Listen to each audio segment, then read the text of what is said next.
Hey guys, Video Fletcher, and we're going to be doing episode 21 of Let's Play Smarter. I've got a gameplay submission by a guy called Bullfrog V1 on the forums. If you look over here, I have a Gears forum where there is a thread where you can submit if you follow the rules. If you give your download link, description of the map, your gamer tag, your score, and what exactly you would like to know what you did right or wrong, then it helps me give a better kind of commentary, and it's more directly aimed towards the person. He has got standard definition quality, so it's not the best, but I didn't think it would be right of me not to upload it, because he has took the time to sign up to the forum. He has took the time to give a download link, etc. And well, I'm here to help, and just because he has standard definition doesn't mean he shouldn't get any help. This is a good gameplay, so if you're looking for some good Gears 2 gameplay, you come to the right place, but there are a few little things to learn, so we'll jump into the commentary now. I noticed straight away that in the bottom right hand corner it says game battles, one with Valor, so I'm guessing they have a team. So you can tell that he's obviously going to be competent in the game. And what he's doing first is he's going to secure the power weapon. If I'm correct, this is Jacinto with a boom shot first round. And what he's going to do is he's going to use this cover behind him. Now, if we play that back, he didn't. Sorry, it's a Hammer of Dawn. He didn't just push in and roll to the left-hand side and fight the Hoffman kind of face-to-face. He was always working his way back to the block, so that block could cover like his legs, so the guy could only hit his chest. So immediately, he's kind of smallened the target area that he can be hit at. Now he's gone and he's picked up the Hammer of Dawn. This weapon can't really be dragged. When it's landed, the beam's landed, you can't really drag it like you can in Gears 1. It's more the explosion's stronger, so it's like the explosion that kills you, not really the beam. So at the moment he's still got his Hammer of Dawn out. If he's pushing, he's going to check spawn, and well, he knows that was the last guy. Sorry for fumbling there. He knew that was the last guy, so he didn't really need to do anything as his team had shut it down for him. So he's gone 1-0 up. We'll see if he goes to secure the power weapon. My advice is, I've watched this before, so I know he goes to the power weapon, but I would like to think he's in a party and he kind of knows what his other team are doing, because you've got if you're going to this boom shot on your own, you've got to know that the other power weapon is secure. So he picks up frags, and I'd like to see him throw them immediately in to cover the weapon. He's a little bit slow on throwing them in, but he's going to double toss, and they have a huge range on Gears 2. And he's going to use this right hand side wall. Now he's messed up a little bit there by pulling out his Lancer. He needs to back out and use this right hand cover and stop getting himself where he can be shot from both hand sides. He needs to stick there and use the right hand side. So basically the Hoffman had to come round to shoot him, and he wasn't doing all the moving. He needed to use that cover a little bit better and stick around the right hand side a bit more, because you noticed when he ducked to the left hand side of it, the Hoffman immediately went inside the boom area and checked him on his left hand side. But he pulled it back, and he did use the right hand side advantage just enough to kind of merit the kills. He got a double boom shot and he ran and he boomed the guy at spawn. So once he'd secured that weapon, he kind of made sure he didn't waste any of the boom shots. He wasn't careless, and he did well there, and he's going 5-0. So again, this is a good solid gameplay, but there are a few little things to notice, like when to back off and when to use that right hand side. It's all about the angles. Again, he hasn't checked the other power weapon or anything like that, but his team are dealing with it well, so he can go on his own. So right now he knows the guy's got active, so I've attempted to throw smoke. They've thrown the smoke. So he's going to get a nice angler here. He's not going to let them pick up that Hammer of Dawn on the angle. Now he's seeing the distracted and he push in. Now he's unfortunate there to run in and pick up the meat shield and get headshotted, because I know like it has to be at one shot straight to the head. Otherwise, obviously the meat shield will take the damage. But me personally, I would have gone for, and what I would advise is to go for the guy that's mobile. So the guy on the floor. He isn't doing anything, he can't shoot you, he's just crawling about, and with a long bleed out then he's not really going to do anything. So if you kill the guy that's wandering about trying to revive him, he's either going to revive him, and as he crouches down and does the revive animation, you can blow one of them away, and then the second guy will be the easy kill. Or you can just focus on getting basically the other guy killed. So once one guy's down, you can kind of forget about him and focus on the next threat. Don't always initially go for that pickup, because it can land you in some difficult situations that didn't really need to happen, but it was again unfortunate that he managed to one bomb headshot him, because that doesn't happen very often. So I'm going to skip this to the end of the round, but I think there is one thing I wanted to note. This guy here, Joey Chestnut 14, now he's pinned down with an ink and a hammer of dawn. Now he's on the right hand side wall. He needs to go to the other wall, so he has the right hand side advantage. He does that, but he lets it slip. Right now he needs to be hard aiming his shotgun and tilting his screen wide, so when they come in he can shoot immediately and blow them away. Now he's caught napping, and the call pushes in and he kills him. So he needed to be looking a lot wider, so when he slid in and he touched that cover, he could blow him away. I'm not saying he would have clutched it 3v1, but he would have given himself a fighting chance. But staring at the wall, he's not got enough time to kind of spin round and then shoot him. He's already dead, as you've seen. So again, this time I think he's going to switch it up.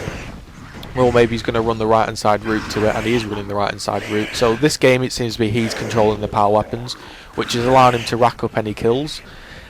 There's a shot coming up here, and obviously you shouldn't really be switching covers like that, but I'm guessing that was just a game fault. He does dodge the nade quite nicely, but if he hadn't have switched walls, he would have got that a bit quicker. This gameplay for me is kind of your really good public stomping match. He's just trying to rack kills. So what he does there is he fires a boom shot and he gets the active and he aims it at the corner of the wall and he uses the splash damage to clear them out. But I think the only reason he did that was basically because he didn't want the other guys to get the kill, so he fired the boom shot in hoping to get the kills. Now if that was a scrim situation or a bit of a tense game battles match, I would have liked to seen him hold those two boom shots, because that could be key. It was a 2v2 fight in there, and the other guys were pinned down, so there was no real need for a boom shot. And if if his guys did get taken out, he would be a 1v2 with two boom shots, so I would have fancied him in that situation. So again, you've got to think like when to fire it. It's not always best, because if he had missed those two booms, which is easily possible as he missed one, then he could have been left in a tricky situation. Now he's inked it out, and he's going to go and push the hammer of dawn. And this is what I'm on about with the dragging. You can't really drag it across, it's just the beam. So when you're using the hammer of dawn, I'd like to see him kind of preempting or pre-aiming where the guy's going to go.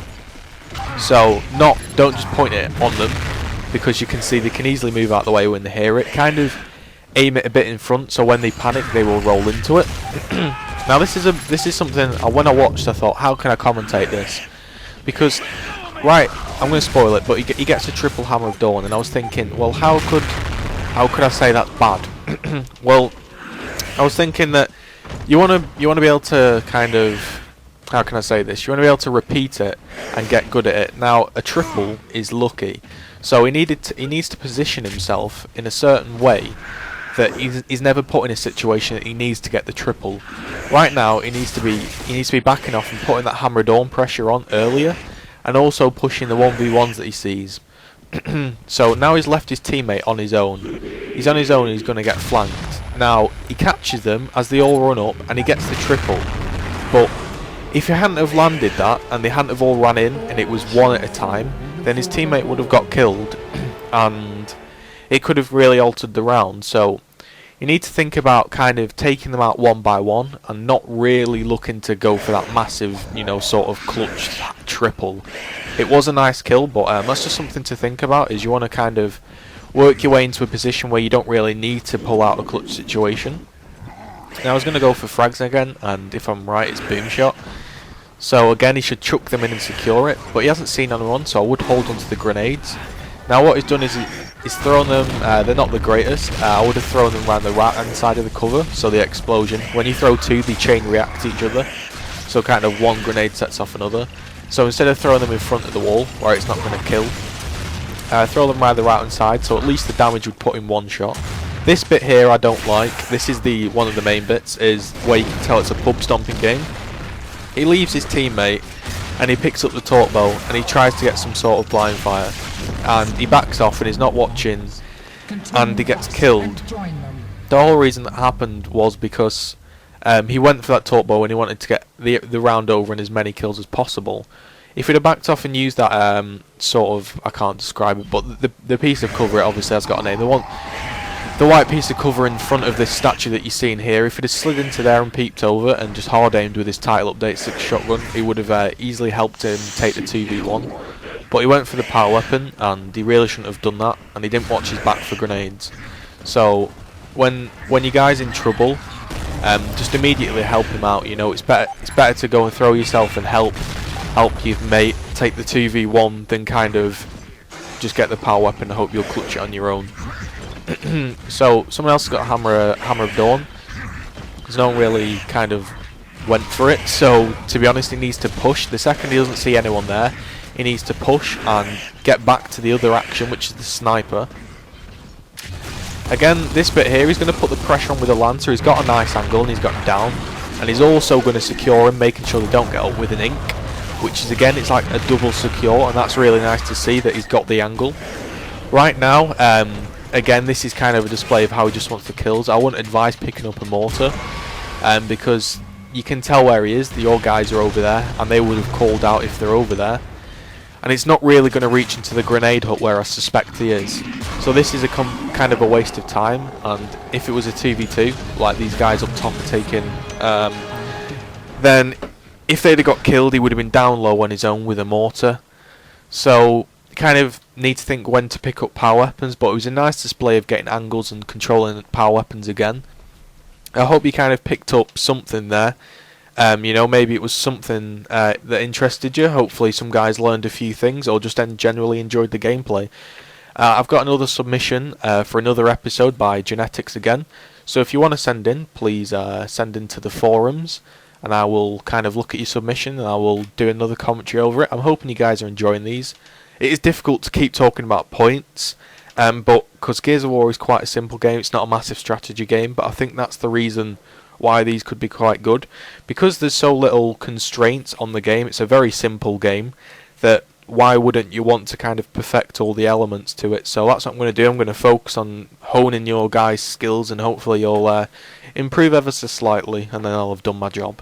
So again, please like the video.